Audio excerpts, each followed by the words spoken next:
Hello again. I thought I'd make a video about a topic that's going to be coming up here, the Passover Easter season, and specifically on a part of it because of this Sunday thing.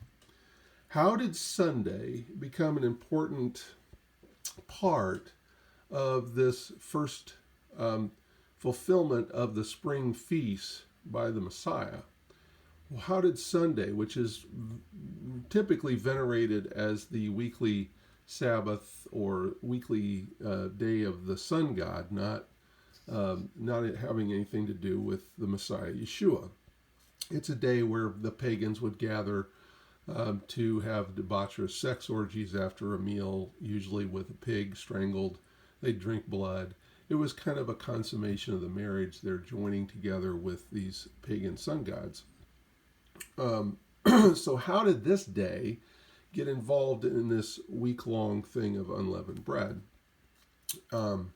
Because it's one of these things that seems to be a point of contention, and it really shouldn't be.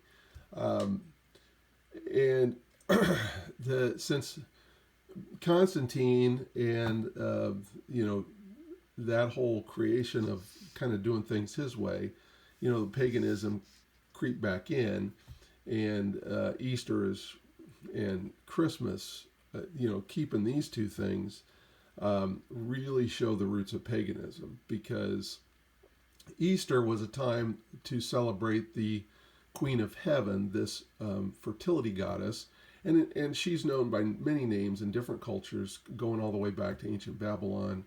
Simeramis, she was the wife of Bel-Nimrod. Bel-Nimrod was the sun god, and then the reincarnated sun god was Tammuz. So in other cultures, you have Inanna, you have Ashtaroth, Astarte, Isis.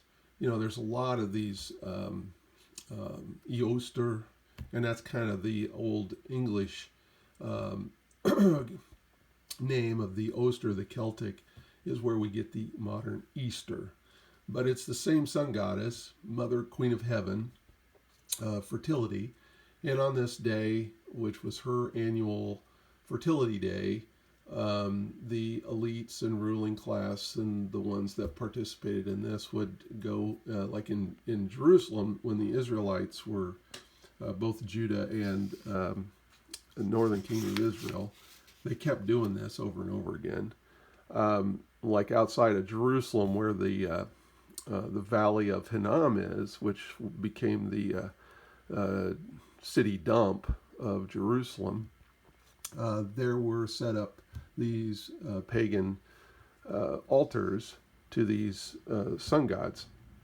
And they would have sex with young virgin girls, kind of a form of pedophilia, get them pregnant, and then 9 months later, from Easter, falls the Saturnalia, the winter solstice, Christmas, the rebirth of the reincarnated sun god.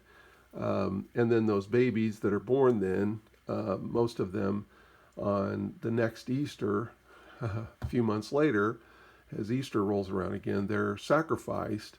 Eggs are dipped in their blood to dye eggs, wonder where we get that from, as a sign of fertility. And then the babies' carcasses are burned in the fire as a sacrifice to Baal, Moloch, all these various sun gods. But how exactly did this Sunday, this first day of the week, does it have a direct connection to the Passover and all that? And the answer is yes. So there's paganism involved in this thing, but there's also, in God's calendar, we're going to see something here. So I drew this up, and what I created here was I overlaid both our modern calendar to God's calendar. And as we know, these are all named for pagan gods. If you didn't know, Freya, Saturn, the sun god, Sunday, Thor, I can't remember. Monday is the moon god, I think. So this is all based on these names are all based out of pagan worship. And on that calendar, we start each day and end each day at midnight. But on God's calendar, it ends and begins at sunset. Now, what I've done here is I've put, this is actually kind of representation of a week in actually 8 days within the month of Abib. Abib is a Hebrew word that's for the green ears of barley, which is kind of part of how we determine when the new year begins on God's agricultural lunar or solar calendar. Maybe one of these days I'll do a complete, because you use all of these, the moon for months, the sun and the stars, and the agriculture, the circle of life, whatever, with plants, to determine the years, and the sun for days. And the days give us the weekly calendar. So this would be the 11th day of Abib, leading up to Passover, the 12th, the 13th, the 14th, which is the actual Passover day, the 15th, beginning at sunset, would be the first day of the Feast of Unleavened Bread, so on and so forth. So we'll kind of go through all this. And this, the place we're going to start in the scriptures is Leviticus 23, 1 through 14. And Leviticus 23 shows you all the weekly and annual holy days that, or week-long festivals. There's 2 week-long festivals, 6 months apart. The Feast of Unleavened Bread, Passover, kind of typically, and then the Feast of Tabernacles. John the Baptist, just so you know, was born during Passover, and Messiah, for his first advent, was born for the Feast of Tabernacles. This is the representation of God tabernacling, living with men. So, if you read the Bible very carefully, you'll see that they're born 6 months apart. Elizabeth gives birth to John first, and then Miriam gives birth to Yeshua 6 months later. Okay, so let's go to Leviticus 23. I have it on my screen here. These are the laws of religious festivals, the holy days. And Yahuwah spoke to Moses, "Speak to the Israelites and tell them, these are Yahuwah's appointed times, which you must proclaim as holy or set apart assemblies, my appointed times." So some people say, well, those are Jewish. No, they're not Jewish at all. Whose are they? It doesn't say these are the Jews' appointed times. No, these are Yahuwah's appointed times.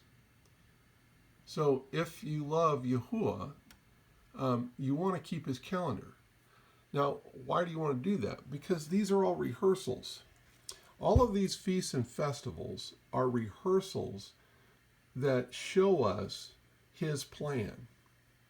They're not just, they're days off. They're great times to get together and have a good time and party. But they're also representations of his plan so that we're ready for what he's going to do. And maybe I'll make in the fall, maybe I'll make a video about the fall feasts, which are going to be fulfilled. They haven't been yet. Not all things have been fulfilled yet. To the chagrin of Christians who say it's all been done. No, the fall feasts have not been fulfilled yet. That's what's going to be fulfilled when he returns. And we know exactly the day he's going to return. We just don't know the exact hour. Now, we know the holy day that he returns, but that's on the first day of the month, which is in the conjunction of the moon, and it's kind of over a 2.5 day period. So we don't know the exact pinpointed time. That's what he was talking about, because the day of trumpeting, which is the day he returns, is a day filled with trumpeting, and it's a day at the beginning of the month that is when it's the dark of the moon. So we don't know exactly when that new month begins, when is the very beginning of that, because we can't see the moon to know for sure. We know when it's occurred because we see the sliver of the waxing crescent appear. But it's actually happening before then. So we don't know exactly when. All right, that's enough on that. So 6 days, this is the weekly Sabbath now. 6 days work may be done, But on the seventh day, there must be a Sabbath of complete rest, a holy assembly, a set apart congregational assembly. You must not do any work. Now, this is talking about your regular work that you do for 6 days. It is a Sabbath to the Lord in all the places where you live. Okay? And what does this represent? Well, if we break this down into the millennial days, we have 6 days to rule the earth, and then the Messiah returns to set up his kingdom on earth where he's ruling from Jerusalem. Now, the kingdom is already here. It's never left. Okay, the kingdom is at hand. It's all around you. All you got to do is participate in it. But most people don't know that, and they don't know how. But what this represents is the millennial reign of Christ on earth, not from where he's reigning right now. Remember, in the scriptures, we were to have no earthly king ruling over us. God was to rule over us through our hearts and minds and consciousness. We were to be the kings of our own life, keeping and walking in his name, character, spirit, following his law and his instructions. Okay? When we asked for a king, when we voted to have a king, when we elected a king, that was called by Yahuwah a rejection of him. See 1 Samuel chapter 8. It was not a good thing. And part of what had to happen here with this first advent was he had to annul the human king office. But he'd made an agreement with David and with Judah. The scepter blessing was upon Judah, and he made a covenant with David. And so Messiah is the highest son of David, and because he's been resurrected, he's the king permanently. There is no more earthly king. Now it's back to the way it was supposed to be. Okay, but humans like to see their rulers. They want to know that they don't trust in something they can't see. Well, okay. Then you're going to be lorded over by somebody else, by another sinful human. So, okay, so that's what the weekly Sabbath represents. Now let's scroll down a little bit and start to see these annual Sabbaths. And we're just going to focus on the Passover and Feast of Unleavened Bread. These are Yahuwah's appointed times, holy, set apart assemblies, which you must proclaim at their appointed time. In the first month, Abib, that's the only month that's named. All the rest of them are just numbered, kind of like what we see here. The first month, on the 14th day of the month at twilight. And what this is specifically talking about is when we eat the meal, is a Passover offering to Yahuwah. So the 14th day is actually a preparation day, kind of like the 6th day. The 6th day is the appointed day. It's not really appointed. It's the day we prepare for the weekly Sabbath. We get everything done that we need to get done to be able to take a day off. We prep our meals. We get everything cooked. So we're not cooking on the Sabbath. We don't want to even cook, you know. We just want to relax and have fun. And everybody's supposed to relax. Not just the Lord or the master or the father. The mother, the children, the employees, the servants, whatever. Everybody rests. The animals rest. You don't do anything. Everybody gets a day off. So Mama's not in the kitchen cooking for you on the Sabbath. Everybody's all pitched in and cooked and got everything ready. So the next day, all you got to do is, warm it up and eat it. Have fun. Relax. Play games. Pray, discuss the scriptures. Have a good time, keeping in mind that you're doing this for the remembrance of the coming millennial reign, the 7th day, the 7th millennial day, a rest for earth and peace on earth. Okay? So then on the 15th day of the same month, so the 14th day is our preparation day. This is when we slaughter the lamb and we prepare the lamb for cooking. And then by sunset, everything we're eating here has been prepared, and we're sitting down at the beginning of the 15th day of the month to eat this. This is actually eaten with unleavened bread And it's technically eaten at twilight, at sunset, beginning the 15th day, which is the unleavened bread day, and it's a annual holy day. So in the first month, on the 15th day of the month, at twilight, is the Passover offering. That's the meal. The rest of the day, you're preparing that meal. It's not a day of rest. It is a day of work, preparing for this festival. Then on the 15th day, remember at sunset, that's when we're eating this, of the same month will be the festival of unleavened bread to Yahuwah. 7 days you must eat unleavened bread. And this represents removing the sin out of our lives. The leaven is kind of a figurative example of the sin in our life. We're taking that out. And we're going to eat this unleavened bread. Now, there's also some health reasons for this, too. God has many levels. We don't understand them all. But, stopping the consumption of yeast for a week is pretty good for your dietary system. It's kind of like doing intermittent fasting. You want to kind of get those yeasties out of you for every once in a while. And that's, good for health. So there's lots of things for this, okay? So on the first day, again, the 15th day of the month, on this first day, there will be a holy assembly, a set-apart assembly for you. You must not do any regular work. So again, now we have an annual day of rest, not just the weekly one. We have this annual day of rest. You must present a gift to Yahuwah for 7 days. And the 7th day is a holy assembly. You must not do any regular work. So now you have two annual holy days where there's no works, what we call annual Sabbaths. Now this is where Christians, I think, mess up. Whenever they read the word Sabbath in the Bible, they immediately think of the 7th day weekly Sabbath, and they don't remember that the annual holy days are also called Sabbaths. So you have annual Sabbath and weekly Sabbath.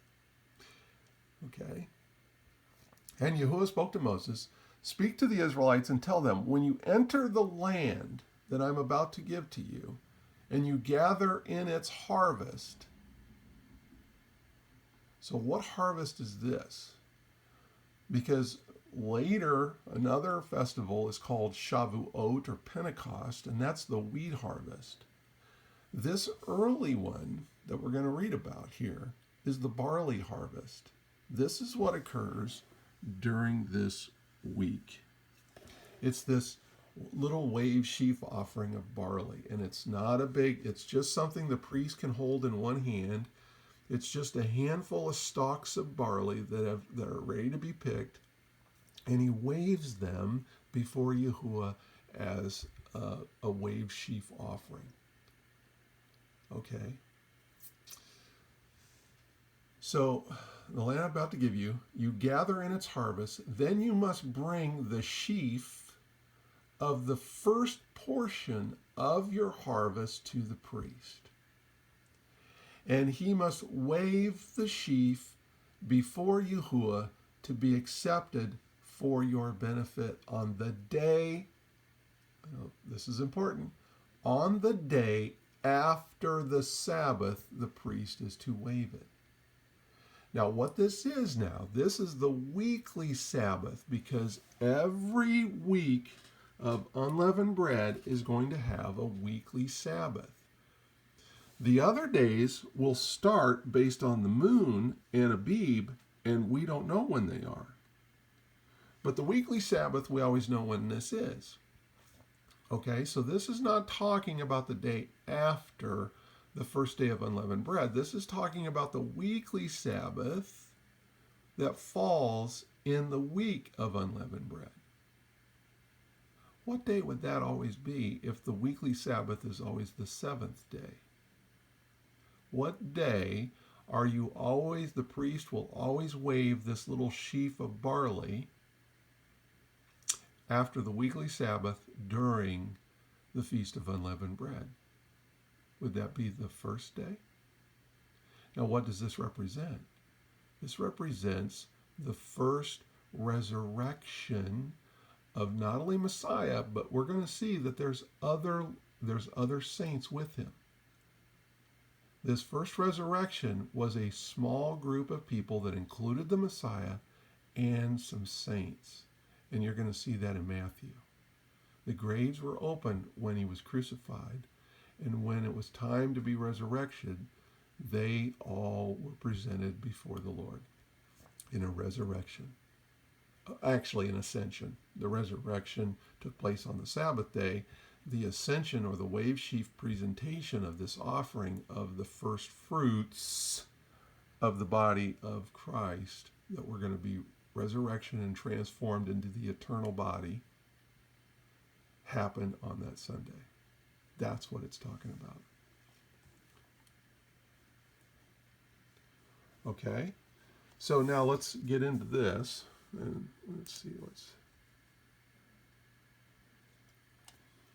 Oh, and before we start this, let's cover this. Because the Messiah said he was only going to give one sign that he was the Messiah.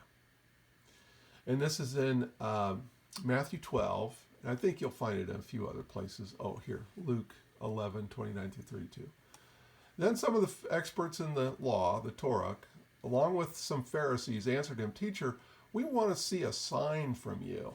But he answered them, "An evil and adulterous generation asks for a sign, but no sign will be given to it except the sign of the prophet Jonah.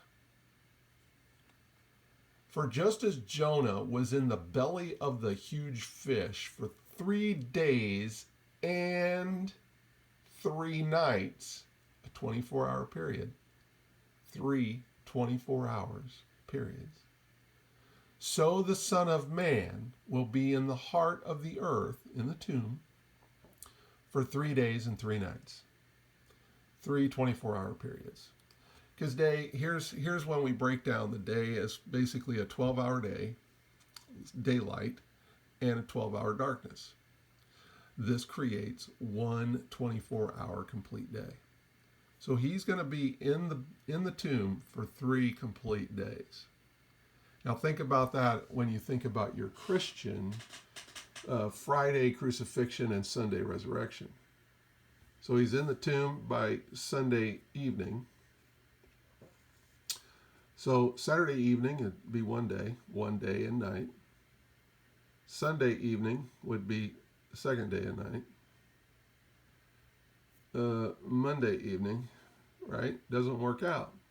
So how does this work? Well, that's what this calendar's for.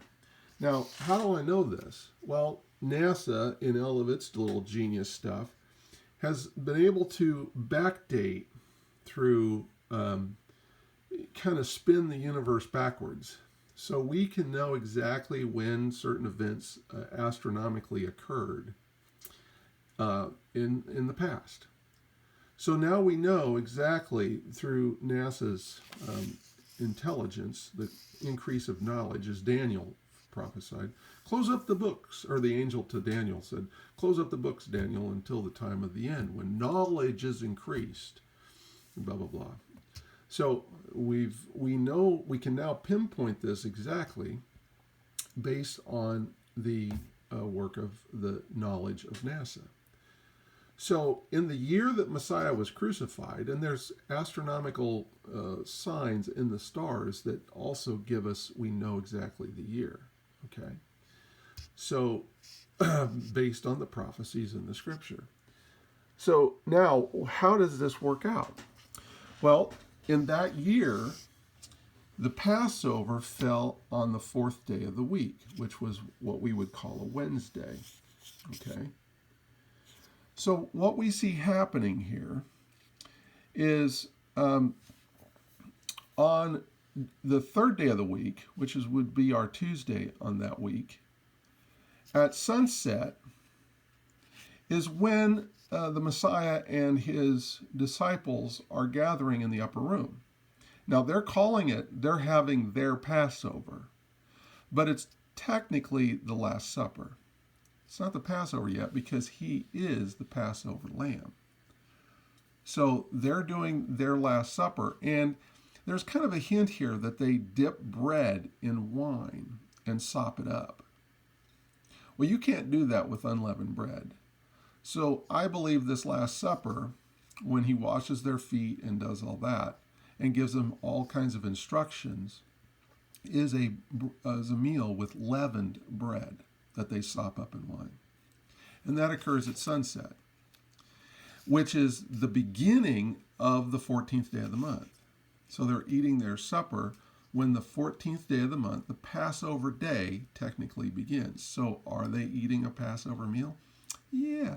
And some might say, and I might even agree, because the Orthodox Pharisees and all that kind of go by the sliver of the moon, they may actually be eating on the actual 14th day of the month, because they're going to go by the dark of the moon, and Messiah is going to know exactly when the first day of the month begins, and that may be one day earlier.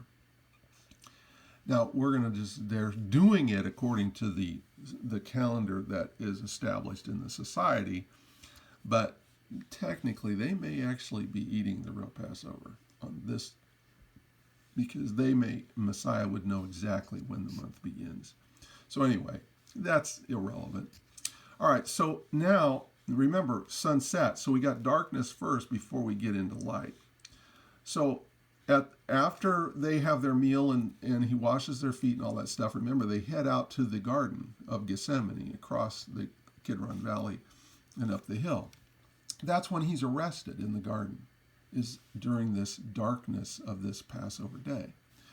In between, I didn't write everything out here because it's a lot of information, but basically here, kind of in the middle of the day, I put in the 6th hour, which is noon. This is when he's put on the cross. At 3 p.m., which is the 9th hour, he's dead on the cross. And now this is the time between now and sunset. Remember, this is an annual holy day. Once this sun sets, it starts the 15th day of the month, and this is when we eat the Passover meal with unleavened bread. No work. It's an annual Sabbath. It's a holy day. We don't do any work. So they had to get that body, Joseph of Arimathea, which I think was Mary's brother, his uncle, and he probably raised Yeshua after Joseph, his father, passed away. I think Joseph passed away before Yeshua became a full-grown adult, and I think he was trained up by Joseph of Arimathea. That's just speculation. I have no evidence of that. So he has to be buried in the tomb before the annual Sabbath. So somewhere down here, right before sunset, they are able to get him down off the cross. Joseph of Arimathea, who's a very wealthy and powerful man and very well respected in the Roman Empire, goes and talks directly to Pontius Pilate. Now, if Joseph of Arimathea wasn't some big hotshot, there's no way he could get an appearance before Pontius Pilate. So he's got to be somebody with some power and influence, and to be able to claim that body and get the approval of the Roman procurator to get that body down so that he can get in the tomb before sunset. Now, Pontius Pilate knew that this guy was the actual king, that he'd been anointed the king and all that. Hell, Rome even put a declaration on the tomb that here is the king of the Jews. And that was a legal proclamation because he knew. Well, we maybe talk about that during these trial periods in the middle of the night, early in the morning when he gets sent to Pontius Pilate the first time, at that arraignment, Christ says to him, my kingdom is not of this, speaking of the Roman world. That world there is not the earth. Most of the time it's not. It's cosmos. Now, we get confused because Carl Sagan used that word to describe the apt and harmonious arrangement that is the heavens.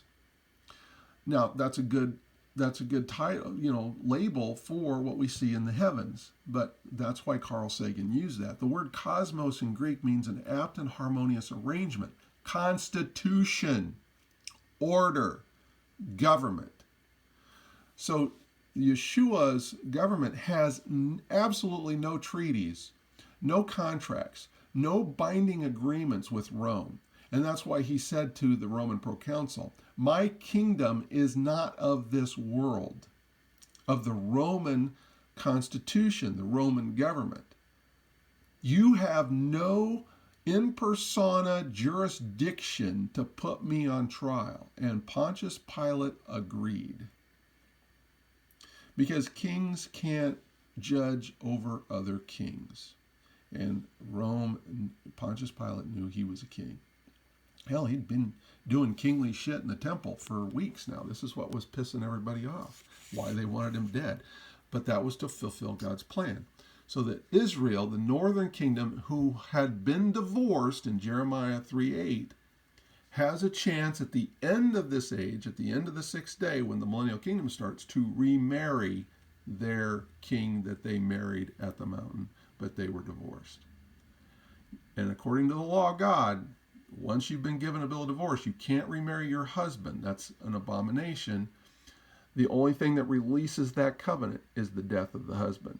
So he died in order to give Israel the chance of being redeemed and saved and remarried at the end of the age. So he's dead on the cross at 3. Now Joseph of Arimathea is scrambling to get the body, and they get him in the tomb, but they haven't anointed him. They haven't done all the proper Hebrew burial rituals. So they've just basically wrapped him up real quick and thrown him in the tomb because this day starts and they can't work. So everybody now is eating the Passover meal. This is a day they cannot work. It's an annual holy day, a high Sabbath. That's another way of saying it, a high Sabbath. Then the next day is the sixth day, or what we call Friday. So this is a work day now. Now there's stuff going on for the Feast of Unleavened Bread. Don't get me wrong, but this is a work day. This is an annual holy day. This isn't, even though there's some stuff going on at the temple, because during this week there's all kinds of stuff, all kinds of festivities going on at the temple. So this is a preparation day for the weekly Sabbath, the sixth day, because this is the weekly Sabbath, the next day. So this is when the Bible's talking about the women go out and buy spices and oils and stuff to anoint the body. They had to rush it to get it into the tomb, had to stop to celebrate this Feast of Unleavened Bread, the Passover meal, and all that. Now on the next day, now they can go out and shop. It's a work day. Shops are open. They can go get the stuff they need to properly anoint his body. But do they have time to do that? No, they got to get ready for the weekly Sabbath. That's why you see the women coming out to the tomb early on the first day. What are they going out there for? To anoint the body properly. Okay, so that's the sixth day. And then we have the Sabbath day. This is the representative of the millennial kingdom. Now, what day do you actually think he was resurrected on? Because when they get out there early on Sunday morning, when it's still dark before the sun rises, the tomb's already empty. Do you think he rose on the sun god day, or do you think he rose on God's holy weekly Sabbath day that represents his millennial day, his millennial reign on earth? Now let's just see. Day 1, 1 day, 1 night. Day 2, 1 day, 1 night. 1 day, 1 night. I believe he was risen at sunset on the Sabbath day before the Sunday begins. That's when he rose. This is the Ascension Day. This is the wave sheaf offering. On the first day, this is how Sunday works into it, because we read on the first day after the weekly Sabbath during the week of Passover, the sheaf will wave the barley, the first fruits of the barley harvest, the first fruits offering. What does this represent? The first saints to be resurrected with the Messiah and brought before God in the ascension. Because later that day, he's back. Now, when Mary sees him, let's go to that. I think that's in John 20. I think I have that up here now. Whoops, my screen went to sleep. Let's see, John 20. Why did I have Matthew 27 in there? Oh, just for the I think for the 6th hour and the 9th hour. Because kind of the daylight hours, think of it classically beginning around 6 a.m. So that'd be the 0 hour for the daylight time, the day versus, day and night. The 12 hours of daylight, 12 hours of night, on a perfect, when does that occur? The spring and fall equinoxes, when you get a complete split. But so the 6th hour is generally what we call noon. The 9th hour would be around 3 p.m. So you see here in Matthew 27, now from noon until 3. So if we switch this back to the King James Version, oops, let's see, I gotta scroll down. Matthew 27. Yeah. Oops, no. When is that? Oh.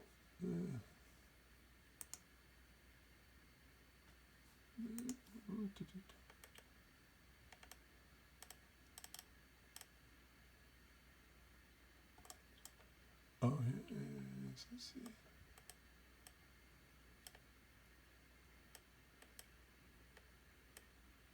Oh, there it is. 27:45. Now from the 6th hour, again in the New English translation, that was noon, until the 9th hour, 3 p.m. So that's why I put that in there. Okay, so John 20. So this is the empty tomb.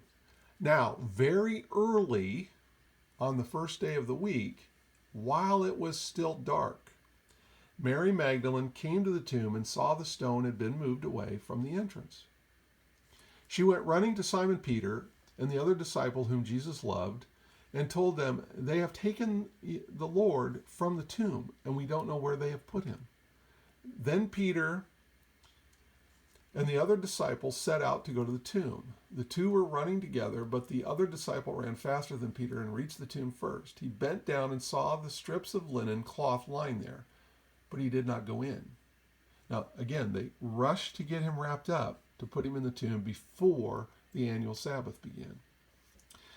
Then Simon Peter, who had been following him, arrived, went right into the tomb. He saw the strips of linen cloth lying there, and the face cloth which had been around Jesus' head, not lying with the strips of linen cloth rolled up and in a place by itself. Then the other disciple who had reached the tomb first came in, and he saw and believed. But Mary stood outside the tomb weeping. And she wept. She bent down and looked into the tomb, and she saw two angels in white sitting where Jesus' body had been lying, one at the head and one at the feet. They said to her, "Woman, why are you weeping?" Mary replied, "They have taken my Lord away, and I don't know where to have put him." When she had said this, she turned around and saw Jesus standing there, but she did not know that it was Jesus. Well, because he's been resurrected, he's been transfigured. He's going to look a little different. You're not going to. And this is why they didn't recognize him when he was walking with the guys, when they saw him on the beach. They didn't quite recognize him because he's been resurrected and transfigured, into the immortal, from the mortal. Jesus said to her, "Mary." She turned and said to him in Aramaic, "Rabboni," which means teacher. Jesus replied, now this is important, "Do not touch me, for I have not yet ascended to my Father. Go to my brothers and tell them I am ascending to my Father and for your Father, to my God and your God." Okay, so this is early on this first day, but before he's ascended as the wave sheaf offering. Later that day, he's going to walk into the upper room. And that's when, Thomas sticks his finger in and touches him, and they eat and drink and all that stuff. All right? That might have been the other thing that I did here. Okay, yeah.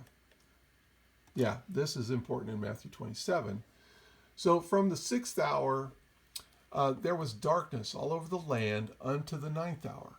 And about the 9th hour, Jesus cried with a loud voice, saying, "Eli, Eli, lama sabachthani," that is to say, my God, why have thou forsaken me?" Some of them that stood there, when they heard that, said, "This man calleth Elijah." And straightway one of them ran and took a sponge and filled it with vinegar and put it in a reed and gave him a drink. The rest said, "Let it be. Let us see whether Elijah will come to save him." Jesus, when he had cried again with a loud voice, yielded up the ghost. And behold, the veil of the temple was rent in twain from top to bottom, and the earth did quake, and the rocks rent. And the graves were opened, And many bodies of the saints which slept arose and came out of the graves after his resurrection and went into the holy city and appeared unto many. Now, how many of you ever caught that? That when he was crucified, the graves opened.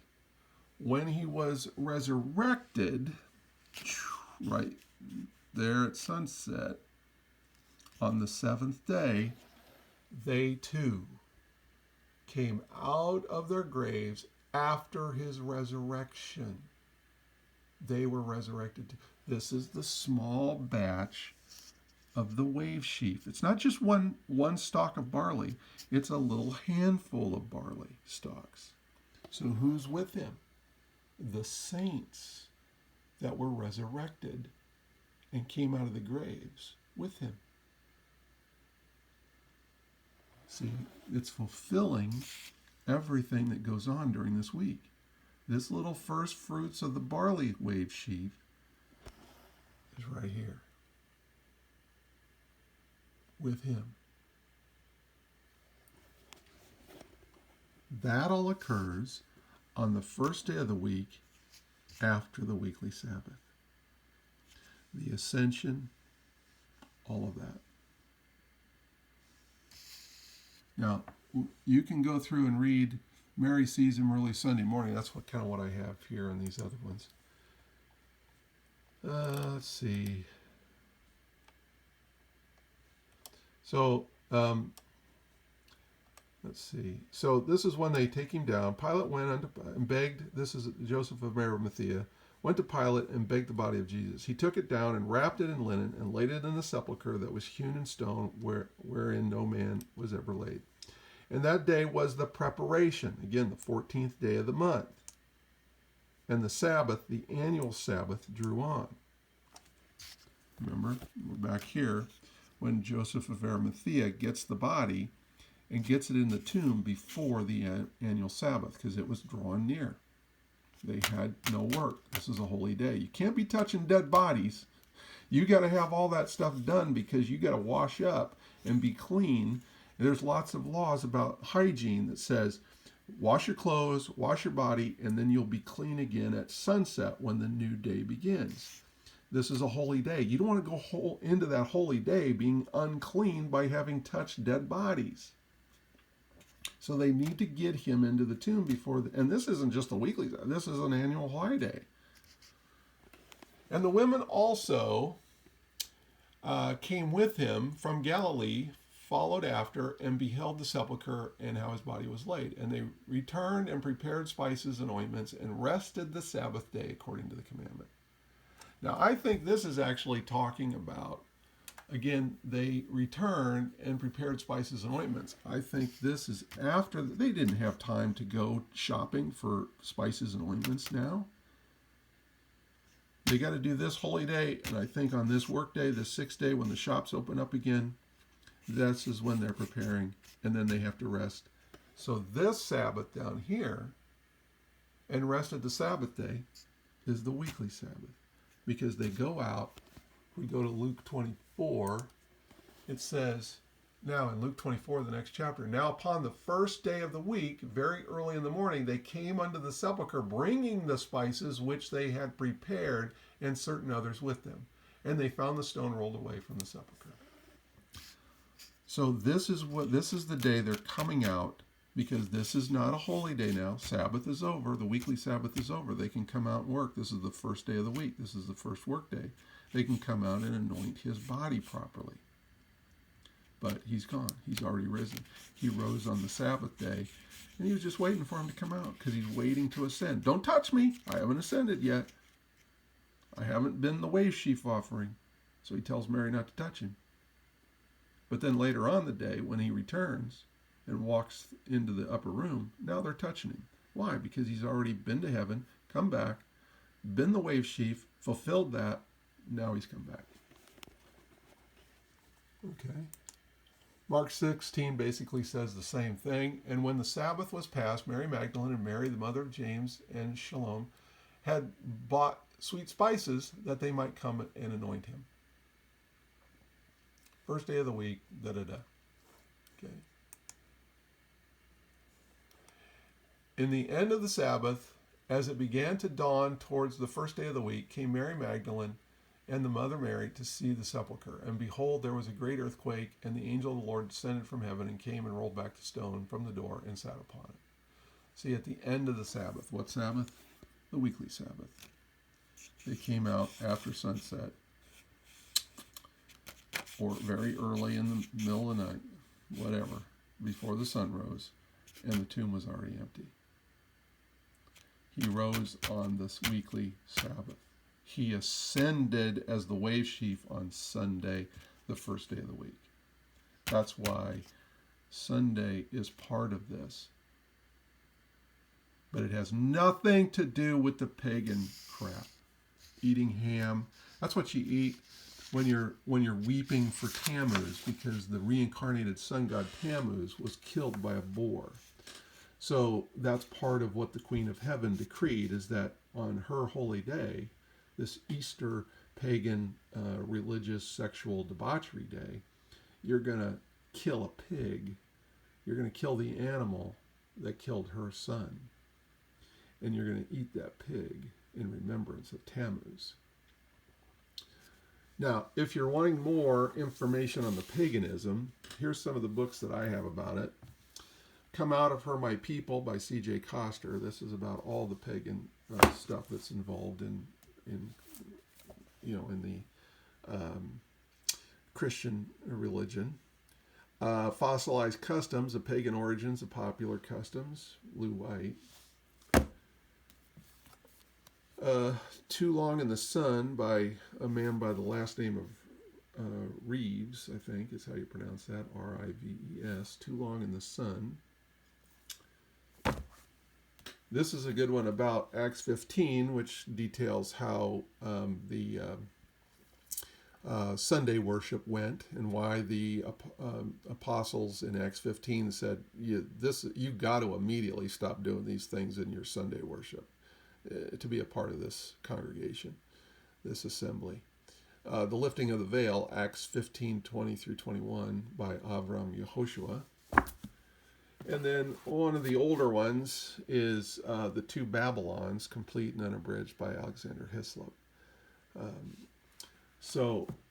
If you're wanting more information about that, of course online too, you can find all kinds of information about the paganism that goes on Sundays. And it's in the Bible as well. Jeremiah has several things where he's chastising them for going out to the valley of Hinnom, the son of Hinnom, which is Gehenna, where the trash dump was, where they had these pagan altars set up to do these debaucherous sexual things and sacrifice their children that they had with their concubines and temple whores.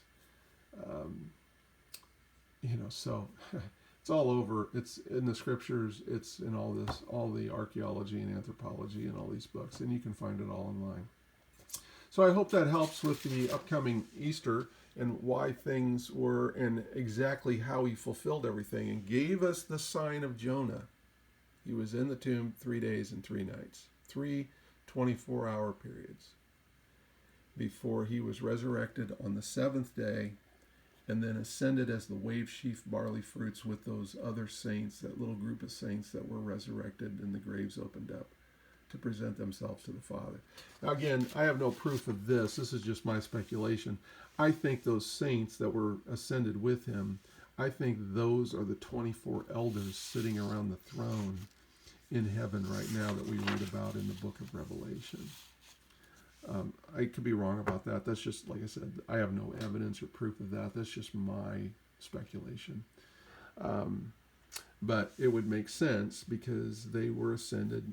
Why would they come back? They've been transfigured, and then he comes back. Now, maybe they did, but, they could be among us as immortals. I don't know.